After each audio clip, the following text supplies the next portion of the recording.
an end sooner. In 6 months, more than 400 million doses of COVID-19 vaccines have been administered in the region. This summer, vaccination needs to happen at a much faster pace. As of today, 30% of people in the region have received at least one vaccine dose, and 17% have completed their series. Although we have come far, we have not come far enough. Vaccination coverage is far from sufficient to protect the region from a resurgence. The distance to go before reaching at least 80% coverage of the adult population is still considerable. We should also remember that being vaccinated does not automatically stop us from becoming ill or spreading the virus. Vaccination does, however, reduce the chance of becoming seriously sick or dying from COVID-19. I therefore urge you to get vaccinated when it is your turn. Our understanding of the safety and efficacy of vaccines amongst adolescents and children continues to evolve. For sure, children can be transmitters of COVID-19. However, the risk of severe disease or death is up to 800 times lower than someone who is aged 70 years or more. Our urgent priority should therefore continue to be to protect the elderly, people with comorbidities, and our frontline workers. These groups remain unprotected in a number of countries in the region. Protecting vulnerable groups to minimize deaths, alleviate the pandemic's impact, and suppress the virus hinges upon equitable vaccine access. We all have a role to play. Keeping everyone safe is everyone's responsibility. In closing, once again, I call for leadership across the region to commit, above and beyond words, through action, to pan-European solidarity. Thank you. Thank you very much, Regional Director. Right, I would remind you, please do raise your hands in the system if you'd like to take the floor, and I will turn to you for your questions. I already have one from Cristina Giuliano from Asca News in Italy that we've been sent. And the question reads, we're at the start of the summer. Are the WHO worried about European countries such as Italy, which relax their measures for the holiday period? So, Regional Director, maybe, and then I'll go over to our Incident Manager, Dr. Katie Smallwood. Thank you, Christina. First, I would like to empathize with the people that you're really looking forward to the summer and to enjoy the summer. But the key issue is to enjoy safely. Because I was mentioning in the statement, we have been there before 1 year ago. And that's why WHO with UNICEF is launching the campaign Summer Sense. Use common sense. If you want to travel, think about the needs, and if you decide to travel, do it safely. Adhere to the 3 W's. Wash the hands, watch the distance, wear the masks. If you gather with quite a number of people, do it in the open. And towards the governments, continue to open up societies in a gradual, safe way. Take the time when it is a better epidemiological situation to further increase your testing, sequencing, contact tracing, hospital capacity to be ready and learn the lessons from last year. Thank you. Thank you. Katie, would you like to add anything to those points by the Regional Director? Thank you, Rob, and thanks for the question. Honestly, I think the Regional Director has said it all, so I have nothing to add. Great, thanks very much. Okay, next I'm going to go to, I can see Maria Cheng from Associated Press is with us. Maria, please, the floor is yours. Hi, thank you very much for taking my question. I appreciate it.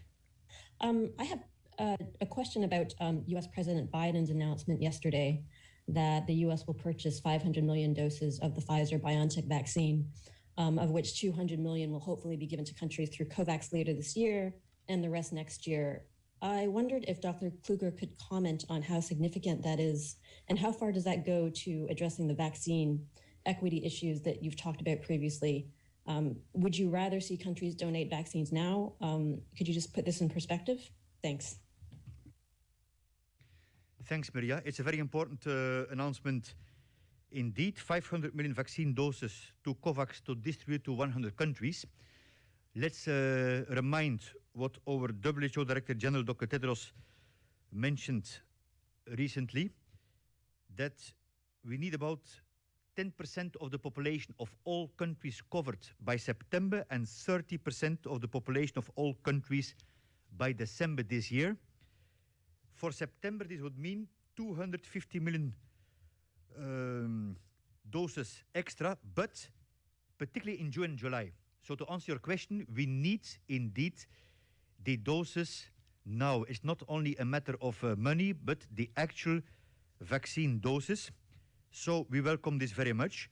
Of course, we're very much looking forward to announcements by the forthcoming G7 summit, because they do have a tremendous economic power to help the world getting out of this pandemic.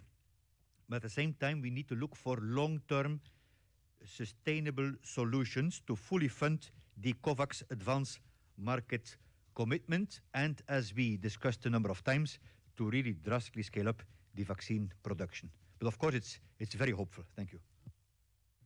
Thank you, Maria, for the question. Thank you, Regional Director. I'm next going to go to Gunilla von Hall from Svenska Dagbladet. Gunilla, good morning. Yes, can you hear me? Yes, please go ahead. Thank you. Yes, thank you. I'm sorry, I just came in a bit late on the press conference. I hope no one asked this before, but I have a question on this Summer Sense campaign that you're launching. What makes you launch this now? You're saying if you can postpone your travel during the summer, it's the right thing to do now. Why are you saying this now? What is worrying? Is it the variants? And don't you think it is a bit late to come with a campaign like this now, when people have already made a lot of their plans for the summer travels in Europe? Thanks. Thank you very much, Gunilla, and welcome back. Regional Director. Thanks, Gunilla. So, a key word is pragmatism. So people have been suffocated for quite a long time. We're very concerned about mental health issues and well-being. So in that sense, people are making plans. So we need to do it all, right? First and foremost, I call it, in fact, a VIP approach, the V from variants. Yes, we are very concerned because in a number of countries, the Delta strain variant of concern has overtaken the Alpha one, and we need to beef up sequencing. So that's the V. The I from immunization. We need to further drastically scale up the vaccination part and also overcome, in a number of countries, vaccine hesitancy. And then there is the P from politics, that the politicians to further base their decisions on sound scientific epidemiological data. Because we have this seen also before, right, that the science was not always in the lead, and we should take this lesson. So the campaign is rehearsing somehow the key messages we have been giving all along, and to appeal to the common sense of the people. Katie, can I ask you to add a few points, please? Thank you. Thank you very much for the question, Gunilla, and just to extend on what the regional director said. In some ways, in his statement, he made it clear we've very much been here before. We entered the summer last year with cases going down. Countries are now taking measures to lift travel restrictions, to open up societies. This will result in more travel, both domestic and international, more population movement, more gatherings. So we do know from last year that over the course of June, July, and into August, cases rose, especially in younger age groups, gradually, very gradually. And learning from that, and given that we have a particularly concerning variant that is not yet prevalent in the European region, but in some countries has already displaced the Alpha variant, which is the predominant variant in the region, and will take advantage of any opportunity it has to spread very quickly. We've seen very significant evidence of significantly higher transmissibility in that variant. We've seen initial basis for increased risk of hospitalization. And we've seen some evidence of immune escape, especially after only one dose of vaccine.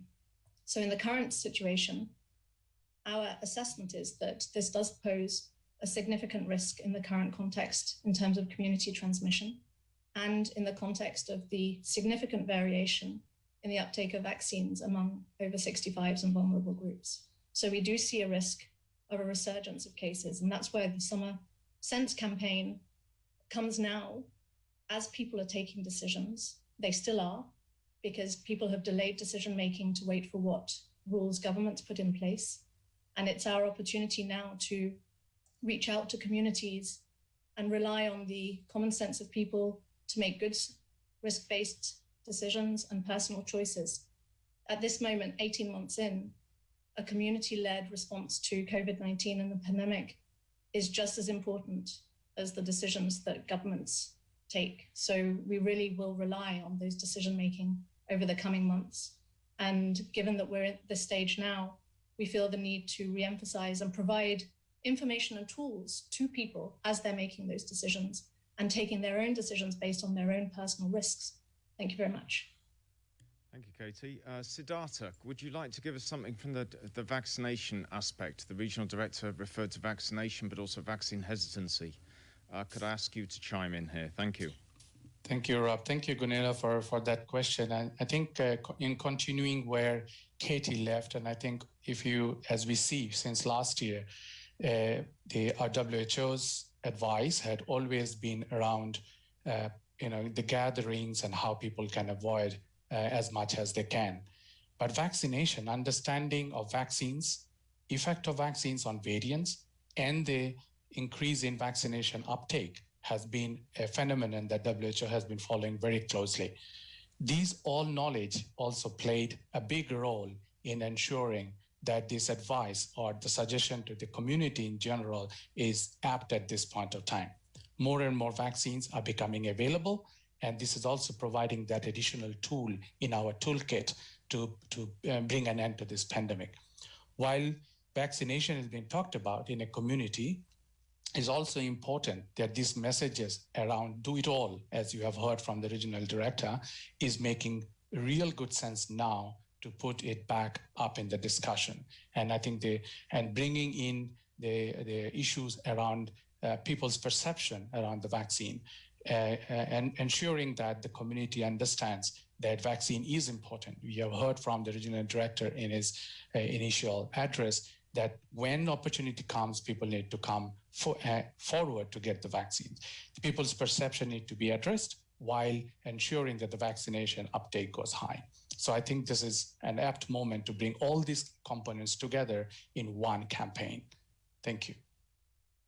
Great stuff. Thanks very much. Now, we have a question from Emin Aliyev from Reporter Z in Azerbaijan. But before I get to that, please to remind you, the journalists joining us online, that you can raise your hands if you have a question, or I've just opened the chat box.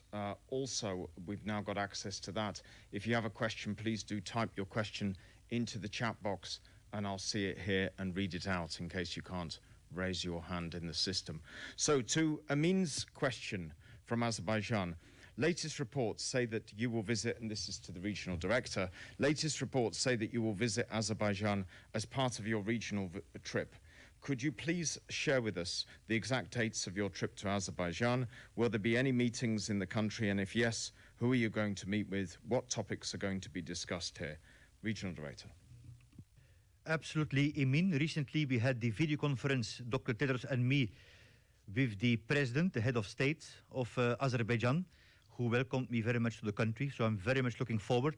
Dates are currently under discussion, I hope in the near future. Country visits are fully in line with my vision for health and well-being in the region. The vision is called the WHO European Programme of Work, and it's all about country impact. So going to the countries really gives the best opportunity to look at the opportunities, the challenges, and referring to your question, to meet the head of state, head of government, my direct counterpart, the Minister of Health, who in the case of Azerbaijan, as you know, is a new Minister of Health. Very much looking forward to meeting the new minister and expressing also my gratitude to Professor Oktay Shiraleov, the former minister who has done an outstanding job. And then I always take it a point of attention to go also to primary healthcare facilities to reach also the vulnerable people and talk and observe, because that's the best way to reform WHO and to ensure that we are people-centered and really helpful to the countries. So I'm very, very much looking forward. Thank you. Thank you. Thanks for the question and thanks for that response. I will next go over to David Williams from the Xinhua News Agency. David, welcome back. Can you hear us?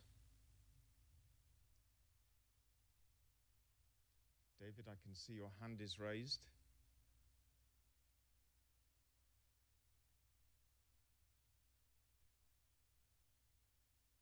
Okay, I think we've lost him. I hope we've still got connection to the other journalists. I believe that's all the questions that we have at this point. I don't see any other hands raised or any other questions in the chat function, so it only remains for me to thank the panelists today. We'll be sharing our Regional Director, Dr. Kluge's statement and further information on the Summer Sense campaign. The recording of this briefing will also be online soon. So thank you very much for you all joining. And as always, please stay healthy and take care. And thank you once again for joining us today. Goodbye.